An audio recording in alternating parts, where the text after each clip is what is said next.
Sœurs, nous sommes toujours dans les commémorations des jours de Zahra, la fille bien-aimée de notre prophète, la mère des imams infaillibles, que la paix soit sur elle, sur son père, sur son mari, sur sa mère, sur ses enfants, les imams infaillibles. Salawatullahi wa salam alayhi. Aujourd'hui, nous allons un peu rappeler la position de Zahra, salawatullahi wa salam alayha, et son combat militant pour les droits de la femme. En effet, comme nous le racontions ces jours derniers, quand son père a quitté le monde, Abou Bakr a usurpé le pouvoir et a spolié les biens de Fatima, même les biens qui lui appartenaient du vivant du prophète. Mais sachant, n'ayant aucune considération pour les affaires mondaines, Fatima pouvait laisser faire. Mais si elle a tenu à aller à la mosquée, à faire un discours pour rappeler que les arguments avancés sont fallacieux, parce que c'est Dieu qui dit dans le Coran que Sulayman a hérité de Daoud, que le prophète Zacharia a demandé à Allah un fils, Yahya, pour qu'il soit son héritier et l'héritier de la famille de Banu Israël. C'était pour rappeler que, effectivement, Allah subhanahu wa ta'ala n'a jamais dit, ni le prophète, qu'on ne doit pas hériter de lui. Mais ce qui importait pour Fatima, c'est de montrer à la face du monde les enseignements originaux de l'islam pour qu'après, qu'on ne puisse pas se baser sur ça pour refuser aux femmes leurs droits. Parce que comme elle l'a dit à la fin de son discours, le jardin de Fadak et tout ce qu'il y a là-dedans n'ont aucune valeur pour elle, mais elle tenait à rétablir la vérité.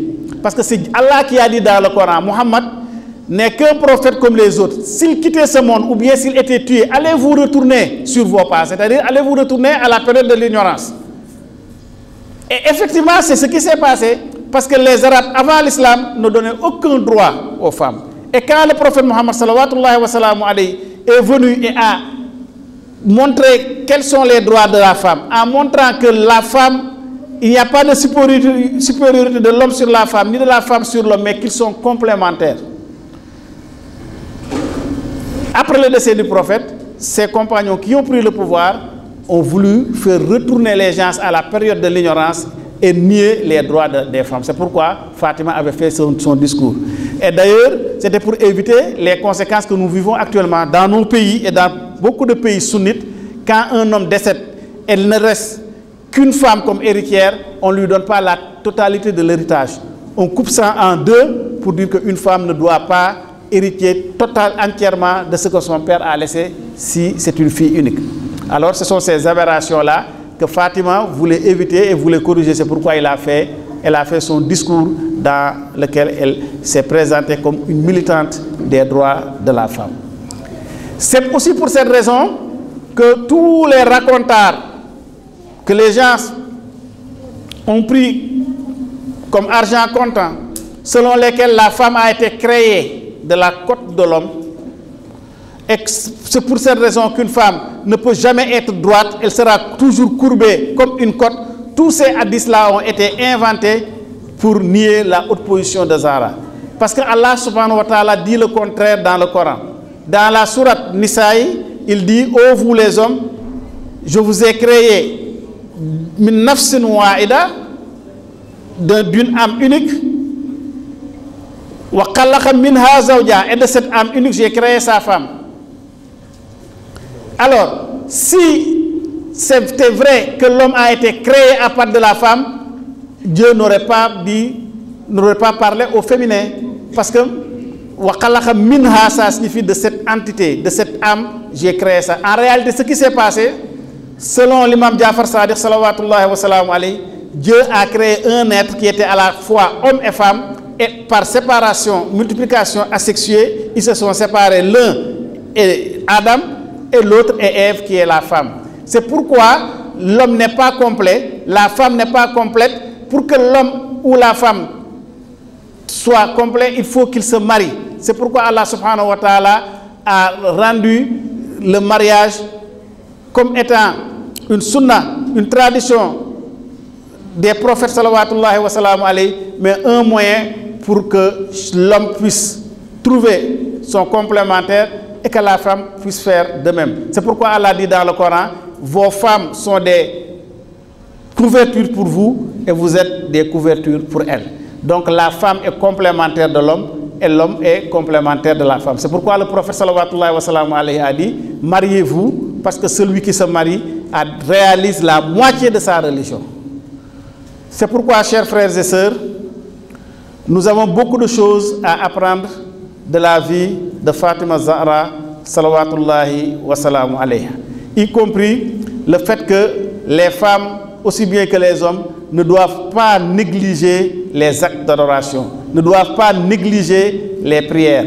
Les prières, les actes d'adoration ne doivent pas être l'apanage des hommes, mais les femmes, à l'instar de Zahra, doivent s'évertuer à adorer Dieu, s'évertuer à faire le maximum de bonnes actions et le maximum de pratiques cultuelles.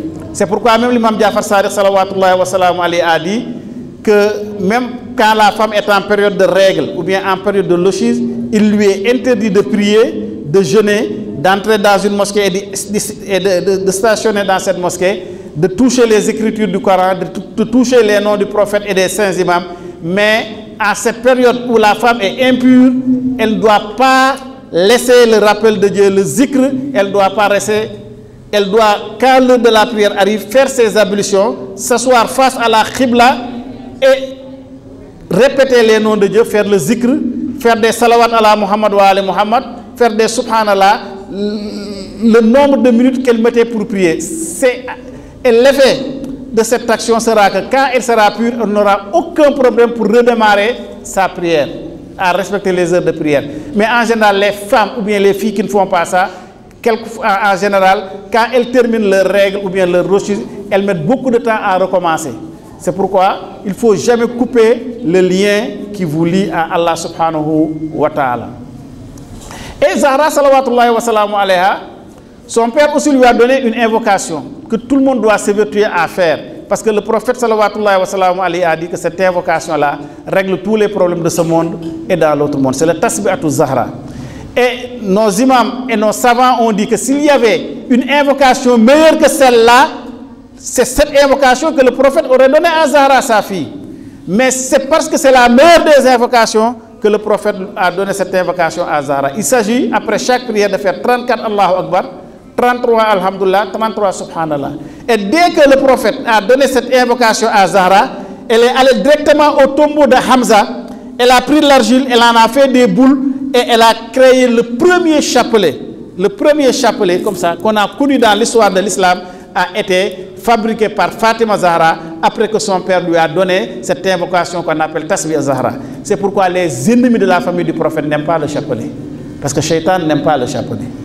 Parce que celui qui a le chapelet, immanquablement, tu vas prononcer les noms de Dieu, tu vas prier sur le prophète Muhammad sallallahu wa sallam, tu vas montrer ta soumission à Dieu, et c'est ce que Shaitan n'aime pas. C'est pourquoi tous les suppôts de Satan qui disent qu'ils sont musulmans n'aiment pas le chapelet. Ils disent que le chapelet, Krous Bida. Oui, parce que c'est eux qui sont les Bida. Parce que c'est des suppôts de Satan. Et je crois que vous avez tous remarqué que tous les hommes de Dieu, tous les saints qu'on connaît dans l'histoire de l'islam, c'est des gens qui utilisaient le chapelet. C'est avec l'utilisation du chapelet que les gens se surpassent les uns des autres.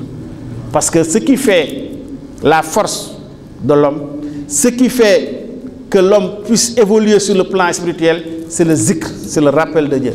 Et le chapelet est un instrument pour le rappel de Dieu. C'est un instrument aussi qui une fois qu'il est entre les mains de l'homme, celui-ci est obligé de l'utiliser.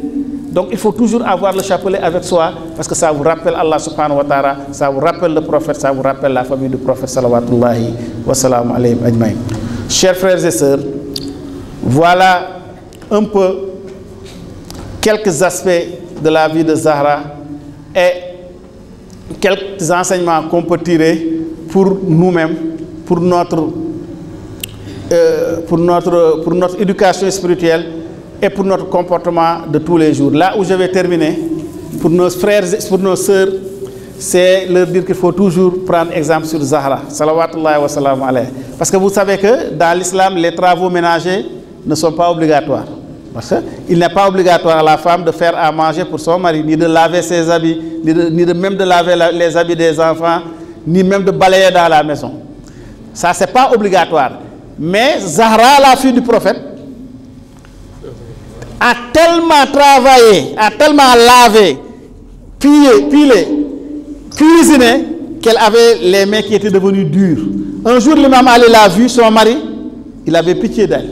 Il a dit, nous allons chez ton père, le prophète, pour qu'il t'aide à avoir une servante. Parce que les travaux là sont trop pénibles.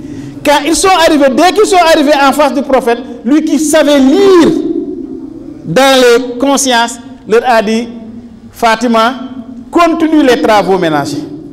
Bien que ce ne soit pas une obligation, Allah, il y a une récompense qu'Allah paye aux femmes qui font les travaux ménagers que je ne veux pas que toi, que tu perdes. Mais je vais te donner quelque chose qui est meilleur qu'une servante. Après chaque prière, fais 34 Allahu Akbar, 33 Alhamdulillah, 33 Subhanallah et fais la même chose au coucher. Ce qui montre que les femmes qui veulent avoir la baraka doivent faire comme Fatima. Faites les travaux ménagers et en même temps, donc faire les actes d'adoration. En ce moment-là, elles auront plus que les hommes. Ce ne sera plus le moment où on va dire que les hommes sont supérieurs aux femmes, mais c'est les femmes à ce moment-là qui seront supérieures aux hommes. Parce que la femme est capable de faire ce que l'homme fait et en même temps faire ce que la femme fait. Alors que l'homme n'est pas capable de faire ce que la femme fait. La preuve, demander à un homme de porter un bébé pendant 90 minutes dans son ventre, vous allez voir ce qui va se passer. Et enfin, Fatima, salawatullahi wa salamu alayha, était la savante par excellence. Parce qu'elle connaissait, elle avait le savoir de ce qui est passé, de ce qui est présent, le savoir de ce qui va se passer dans le futur et le savoir de ce qui ne va jamais se passer. C'est pourquoi, comme le prophète salawatullahi wa salamu alayhi a dit, la preuve dans ça, le prophète salawatullahi wa salamu alayhi a dit, je suis la cité du savoir, Ali en est la porte, c'est Ali qui est la porte.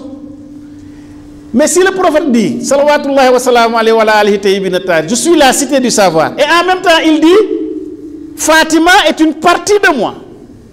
Ça signifie aussi, Fatima est une partie de la cité du savoir, donc elle aussi, elle est cité du savoir. Et que Ali en est la porte. C'est pourquoi ceux qui disent du mal des chiites, ceux qui dénigrent les chiites, disent que les chiites ont un Coran qui s'appelle Mus'haf Fatima. Effectivement, Mus'haf Fatima, ça existe, mais Mus'haf, ça ne signifie pas Coran, ça signifie livre. Le mot Mus'haf en arabe signifie quelque chose qui a des feuilles. Et quelle est l'histoire de Mus'haf Fatima? L'imam Ja'far Sadiq, salawatullahi wa salamu alayhi, nous a dit que le Mus'haf Fatima est 3 fois plus volumineux que le Coran. Il a plus de pages, 3 fois plus de pages que le Coran. Mais il n'y a aucun verset du Coran dans Mus'haf. Il n'y a pas un seul verset du Coran. Quelle est l'histoire de Mus'haf Fatima? Fatima, salawatullahi wa salamu alayhi, qui connaissait tout ce qui est passé, ce qui est présent, ce qui va passer dans le futur et ce qui ne va jamais se passer, un jour a dicté à l'imam Ali un texte dans lequel elle raconte tout ce qui va se passer sur cette terre jusqu'à la fin du monde. Et l'imam a tout écrit. Et ce qu'il a, quelles sont les dynasties qui vont se succéder, quels seront les grands événements dans le monde, qu'est-ce qui va se passer jusqu'à la venue de l'imam Mahdi, après la venue de l'imam Mahdi, la fin du monde, tout ça Fatima a écrit. Et ce livre-là s'appelle Mus'haf Fatima. Et l'imam Ali a écrit ce livre-là. Ce livre-là est bien gardé. Les imams se sont là passés. Jusqu'à actuellement, ce livre-là se trouve entre les mains de l'imam al-Mahdi ajallahu ta'ala farajahu sharif. Quand l'imam Mahdi va réapparaître, il va revenir avec ce livre. Parmi d'autres choses qu'il va amener, il y a ce Mus'haf de Fatima. Donc pour montrer que Fatima, salawatullahi wa salamu alayha, comme l'a dit le prophète, les membres de ma famille sont l'exemple des membres de ma famille. Chez vous, c'est comme l'exemple de l'arche de Noé. Celui qui entre est sauvé, celui qui s'en détourne périt noyé. Donc, le bateau, l'arche de sauvetage pour les musulmans, c'est la famille du prophète. C'est pourquoi il y a un écrivain qui a vraiment écrit un livre, je vous le recommande, ce qu'il retrouve. Donc, je n'ai pas trouvé de livre meilleur sur Fatima. Ça s'appelle le vaisseau ou bien le bateau à la coque brisée. À la coque brisée. Il voulait, avec ce titre-là, montrer que le prophète sallallahu alayhi wa sallam nous a dit que le bateau de sauvetage, c'est sa famille, mais les musulmans n'ont rien de trouvé de mieux que d'aller, comment dirais-je, briser la coque de ce bateau qui est Fatima Zahra, parce qu'ils l'ont attaqué dans sa maison, ils ont brisé ses côtes, ils l'ont assassiné, ils ont laissé de côté les enseignements de la famille du prophète pour prendre les enseignements des assassins de la famille du prophète. Qu'Allah nous mette avec les membres de la famille du prophète dans ce monde et dans l'autre monde. Bi barakati Zahra wa abiha wa ummiha wa ba'liha wa abna il ma'sum jajula fil ard ya rabbal alamin. Allahumma salli ala Muhammad wa ali Muhammad. Allahumma salli ala Muhammad wa ali اللهم صل على محمد وعلى بسم الله الرحمن الرحيم الحمد لله رب العالمين الرحمن الرحيم مالك يوم الدين اياك نعبد واياك نستعين اهدنا الصراط المستقيم صراط الذين انعمت عليهم غير المغضوب عليهم ولا الضالين اللهم صل على محمد وعلى